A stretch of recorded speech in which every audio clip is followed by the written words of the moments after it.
And in the Unresolved Problems segment tonight, lots of legal stories to cover today, including possible jail time for two EMT workers who reportedly ignored a dying pregnant woman in a New York cafe.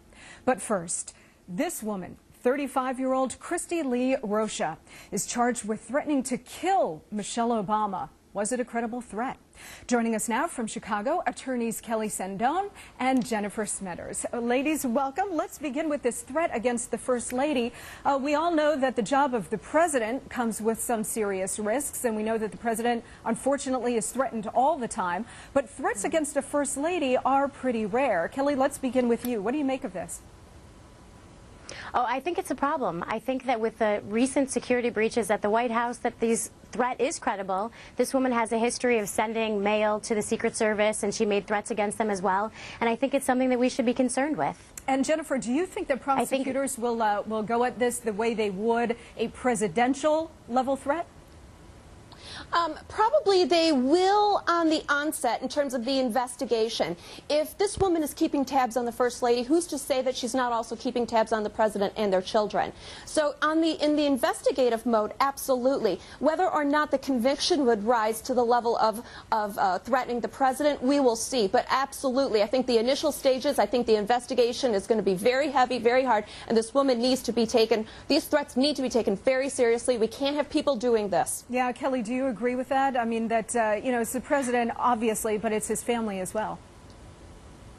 I agree that they are going to take it very seriously, and I really think right now prosecutors, Secret Service, everyone's trying to reestablish that they have control over security of the White House, of the President, and of the First Lady and the children. So I think that this woman's going to be treated as an example based on the breaches from the White House party crashers. Yes, I do. I think they're going to take it very seriously. Week after the party crashers, there was another couple that went in for a White House tour and ended up in a breakfast in the White House. Right. So I think you're right. I think they're going to set a real example here with this woman. She apparently, Jennifer, has a history of mental illness, or at least some mental disturbance. She had written love letters to a non-existent Secret Service agent and so on.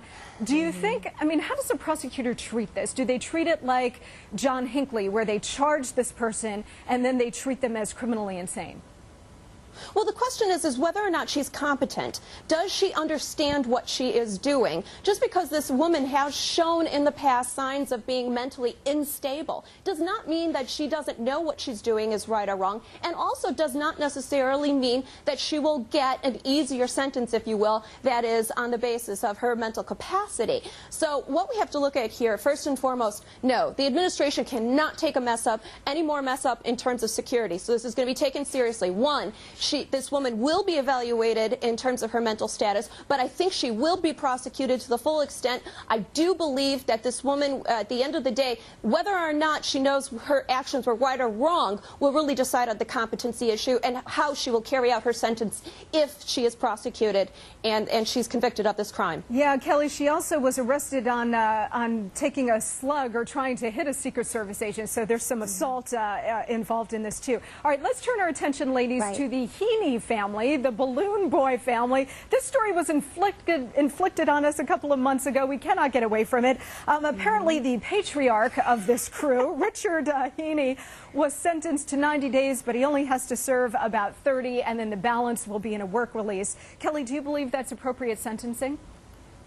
No, absolutely not. I don't think that it sets the appropriate standard. It's not an appropriate deterrent. Our judicial system is based on deterrence and punishment for crimes committed.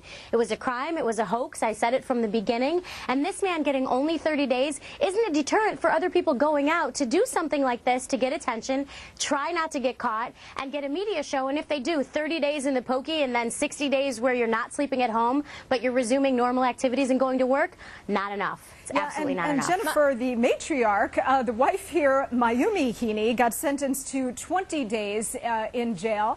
But the other part of this, which I love, and I love the judge for doing this, is prohibiting this family from profiting on this experience. They cannot make any money off of this.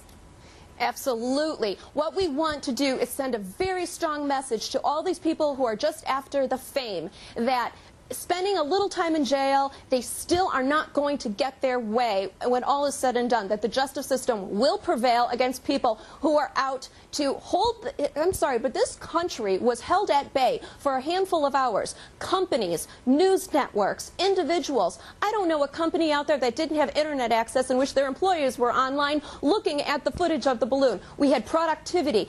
The hearts of the United States public went out to this family and to this boy. We don't like being taken for fools, and I think that this judge should have come down on them harder for the sentence and really made them pay for their crime. But I do like the fact that they were not going to profit financially. However, let's see family services follow up on this family. I feel for these children. They need to know what their parents did was wrong, and they need to have structure in their life so they don't grow up in a home in which this type of behavior is not only coached upon their children, but somewhat acceptable in that home. Oh, I'm very concerned for these children. Absolutely. And Kelly, just real quickly on this other story in New York, 2 EMTs were standing in a coffee shop. A pregnant woman collapsed on the floor. She was dying. They refused to help her. Should they be prosecuted?